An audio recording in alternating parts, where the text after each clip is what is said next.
சமைக்கிற பாத்திரத்தில் ஒரே ஒரு ஸ்பூன் போட்டு பாருங்க, நீங்களே ஷாக் ஆவீங்க. நம்ம டெய்லி லைஃப்ல நமக்கு தேவைப்படக்கூடிய ரொம்ப யூஸ்ஃபுல்லான கிச்சன் டிப்ஸ் இன்னைக்கு சொல்லியிருக்கேன். வீடியோவை ஸ்கிப் பண்ணாம ஃபுல்லா பாருங்க. நீங்க இப்பதான் நம்ம சேனலை ஃபர்ஸ்ட் டைம் பாக்குறீங்க அப்படின்னா வீடியோவை கடைசி வரைக்கும் பாருங்க. பிடிச்சிருந்துச்சு அப்படின்னா மறக்காம சப்ஸ்கிரைப் பண்ணி கூட இருக்க பெல் ஐகானையும் கிளிக் பண்ணி வச்சுக்கோங்க. நான் போடுற வீடியோ டெய்லி உங்களுக்கு நோட்டிஃபிகேஷன்ல காட்டும். மறக்காம செக் பண்ணி பாருங்க. ஃபர்ஸ்ட் டிப் வந்து இந்த மாதிரி காலிஃப்ளவர் எல்லாம் வாங்கணும் அப்படின்னா இதை கொண்டு போய் நம்ம அப்படியே ஃப்ரிட்ஜில் ஸ்டோர் பண்ணி வைக்கக்கூடாதுங்க. நீங்கள் துண்டு துண்டாக கட் பண்ணி ஒரு ஏர்டைட்டான பாக்ஸில் கூட போட்டு வைக்கலாம். உங்களுக்கு அந்த மாதிரி வைக்கிறதுக்கு டைம் இல்லை அப்படின்னா இந்த மாதிரி அடுப்பை பற்ற வச்சு லோ பண்ணி வச்சுட்டு இந்த பூவை வந்து 2 நிமிஷம் இந்த மாதிரி மேலே வச்சு விட்டுட்டீங்க அப்படின்னா இதில் இருக்க புழு எல்லாமே செத்து போயிடும். நமக்கு மீண்டுமே புழு வந்து இதில் உருவாகாது.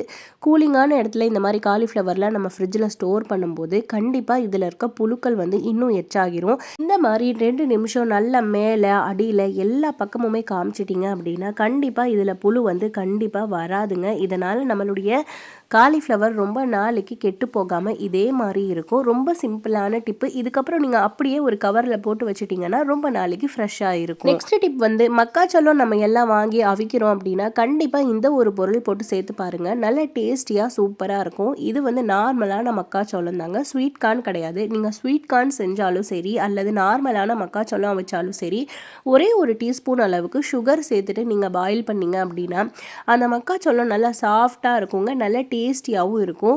நல்லா குயிக்காகவும் வெந்து வந்துடும். நெக்ஸ்ட்டு வந்து உங்களுடைய குக்கர் மேலே எல்லாம் பொங்கி வரும் அப்படின்னா கண்டிப்பாக இதுக்குள்ளே ஒரு ஸ்பூன் ஒன்று போட்டுட்டு மூடியை போட்டு நீங்கள் மூடி விட்டுட்டீங்க அப்படின்னா கண்டிப்பாக இதிலேருந்து மேலே எல்லாம் பொங்கி கேஸ் அடுப்பு மேலையெல்லாம் தெரிக்காதுங்க. ஸ்பூனுக்கு பதிலாக நீங்கள் ஒரு சின்ன கிண்ணம் கூட போடலாம். ரொம்ப ரொம்ப ஹெல்ப்ஃபுல்லாக இருக்கும். நம்ம கேஸ் அடுப்பு துடைக்கிற வேலையும் மிச்சமாகும். பாருங்கள், மேலே எல்லாம் பொங்கி வரவே இல்லை. ரொம்ப சிம்பிளான டிப்பு. காணுமே நல்ல டேஸ்டியாக சூப்பராக வெந்து வந்திருக்கு.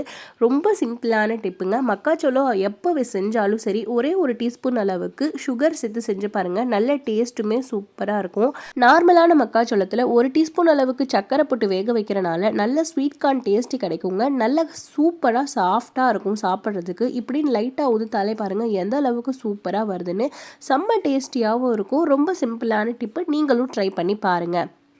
நெக்ஸ்ட் டிப் வந்து இந்த மாதிரி குழந்தைங்க குட்டி குட்டியாக தோசை கேட்டாங்க அப்படின்னா நம்ம தோசைக்கல்ல வச்சு ஊற்ற முடியாது அப்படின்னா இந்த மாதிரி பனியார குழி எடுத்துக்கோங்க. இதில் வச்சு லைட்டாக இந்த மாதிரி தேய்ச்சி விட்டாலே குட்டி குட்டியாக அழகாக தோசை ரெடி ஆயிரும். ஒரு டைமில் நம்ம ஒரு 6-7 தோசை ஊற்றுன மாதிரி இருக்கும். டக்குன்னு குயிக்காகவும் வெந்து வந்துடும். ரொம்ப சிம்பிளான டிப்பு. இனிமேல் சில்ட்ரன்ஸ் உங்ககிட்ட குட்டி குட்டியாக தோசை கேட்டாங்க அப்படின்னா இந்த மாதிரி பனியார குழியில் குட்டி குட்டியாக மாவை போட்டு லைட்டாக இந்த மாதிரி ப்ரெஸ் பண்ணி எடுத்தீங்க அப்படின்னா குட்டியாக அழகாக தோசை கிடச்சிரும். சாப்பிடாத குழந்தைங்களும் ஈஸியாக அந்த மாதிரி குட்டி குட்டி தோசை சுட்டு கொடுத்து நம்ம ஏமாற்றிடலாம். ரொம்ப ரொம்ப ஹெல்ப்ஃபுல்லாக இருக்கும்.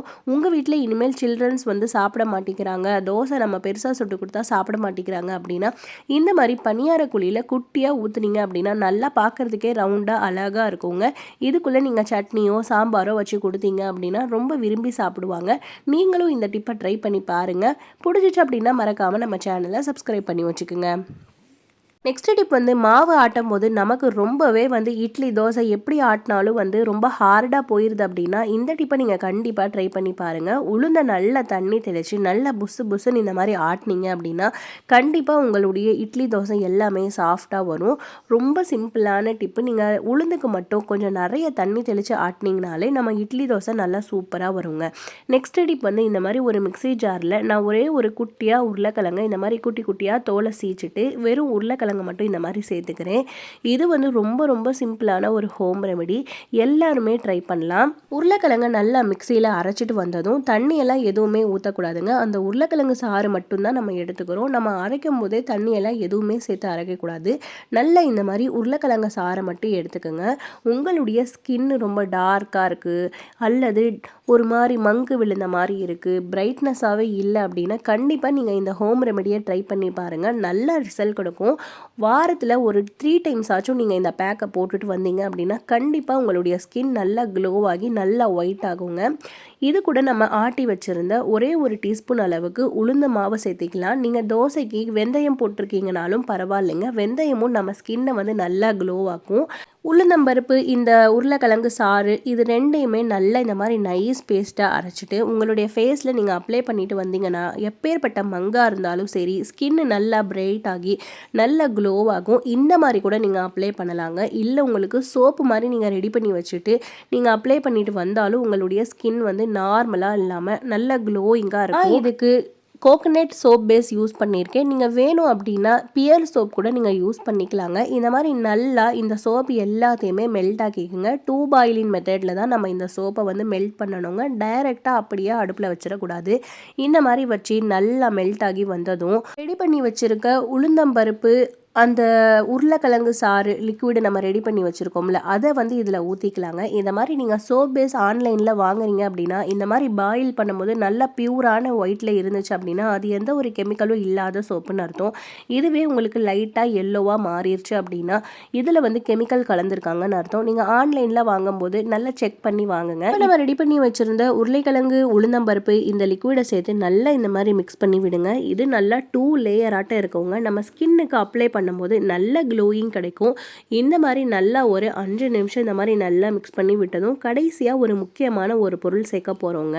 அடுப்பை நல்லா சிம் பண்ணி வச்சுட்டு ஒரு 2 டீஸ்பூன் அளவுக்கு தேன் சேர்த்துக்குங்க. தேன் சேர்த்துனீங்க அப்படின்னா நம்மளுடைய ஸ்கின் வந்து நல்லா பிரைட் ஆகும், நல்ல க்ளோயிங்காக இருக்கும். இந்த மாதிரி நல்லா தேனை சேர்த்து நல்லா மிக்ஸ் பண்ணி விட்டதும் அடுப்பை வந்து ஆஃப் பண்ணிடுங்க. ஒரு 2 நிமிஷத்துலேயே அடுப்பை வந்து நல்லா ஆஃப் பண்ணி விட்டுறணும். இப்போ நம்ம ரெடி பண்ணி வச்சுருந்த சோப்பை இந்த மாதிரி ஒரு பாக்ஸில் போட்டு நல்லா ஒரு 5 மணி நேரம் ஆற வச்சிட்டிங்க அப்படின்னா நல்லா கூலாகி வந்துடும். இதில் வந்து நம்ம உளுந்தம்பருப்பும் உருளைக்கிழங்கும் சேர்த்திருக்கிறது தனியாக மேலே ஒரு லேயரும், ஹனி சேர்த்துருக்கிறது தனியாக கீழே ஒரு லேயரும் தெரியுங்க. நல்லா ஆறி வந்துச்சுன்னா உங்களுக்கு நல்லாவே தெரியும்.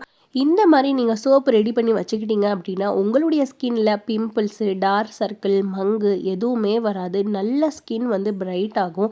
இந்த மாதிரி உடனே டக்குன்னு சேர்த்து நல்லா ஒரு 5 மணி நேரம் ஆற வச்சுருங்க. இந்த மாதிரி நல்லா ஆறி வந்ததும் ஒரு கத்தி எடுத்து சைடு ஃபுல்லாக இந்த மாதிரி கீறி விட்டீங்க அப்படின்னா நல்லா அழகாக ஒட்டாமல் வந்துடும்.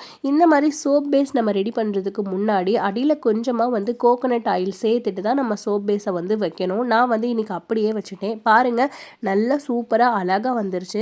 இதை போட்டு நம்ம வாஷ் பண்ணும்போது கண்டிப்பாக நம்ம ஸ்கின்ல கலர் சேஞ்ச் ஆகிறது நீங்களே பார்ப்பீங்க. 1 வீக் தொடர்ந்து நீங்கள் இதை தேய்ச்சிட்டு வந்தீங்கனாலே கண்டிப்பாக உங்களுடைய ஸ்கின் வந்து நல்லா பிரைட் ஆகும். இந்த சோப்பில் நல்லா நுரையுமே வரும். நான் தேய்ச்சி காட்டுறேன் பாருங்கள் எந்த அளவுக்கு நுரை வருதுன்னு. நல்ல கலர் சேஞ்ச் ஆகிறது நீங்களே பார்ப்பீங்க. பாருங்கள் மேலையெல்லாம் தோல் எந்த அளவுக்கு டார்க்காக இருக்குன்னு. இந்த சோப்பு போட்டு தேய்ச்ச உடனே பாருங்கள் எந்த அளவுக்கு நுரையும் எந்த அளவுக்கு கலர் சேஞ்ச் ஆகுதுன்னு நீங்களே பார்ப்பீங்க. கண்டிப்பாக இதை நீங்கள் உங்கள் ஃபேஸில் அப்ளை பண்ணும்போது கண்டிப்பாக கலர் சேஞ்ச் ஆகிறது நீங்களே பார்ப்பீங்க. நீங்களும் இந்த மாதிரி சோப் ரெடி பண்ணி பாருங்கள். இந்த வீடியோ உங்களுக்கு பிடிச்சிருந்துச்சு அப்படின்னா மறக்காமல் நம்ம சேனலை சப்ஸ்கிரைப் பண்ணி வச்சு நிறைய பேர் கூட இந்த வீடியோவை ஷேர் பண்ணிக்கோங்க. அவங்களுக்குமே ரொம்ப ஹெல்ப்ஃபுல்லாக இருக்கும். பாருங்கள் வாஷ் பண்ண பக்கம் எந்த அளவுக்கு நல்லா ஷைனிங்காக நல்லா க்ளோவாக இருக்குதுன்னு உங்களுக்கே நல்ல டிஃப்ரெண்ட் தெரியுங்க. பிம்பிள்ஸ் வர்றதும் இந்த சோப் நம்ம யூஸ் பண்ணுறனால நம்மளுடைய பிம்பிள்ஸும் வராமல் தடுக்கும். ரொம்ப ரொம்ப யூஸ்ஃபுல்லான டிப்பு. நீங்களும் இந்த டிப்பை ட்ரை பண்ணி பாருங்கள். ரொம்ப ரொம்ப ஹெல்ப்ஃபுல்லாக இருக்கும். தேங்க்யூ ஃபார் வாட்சிங்.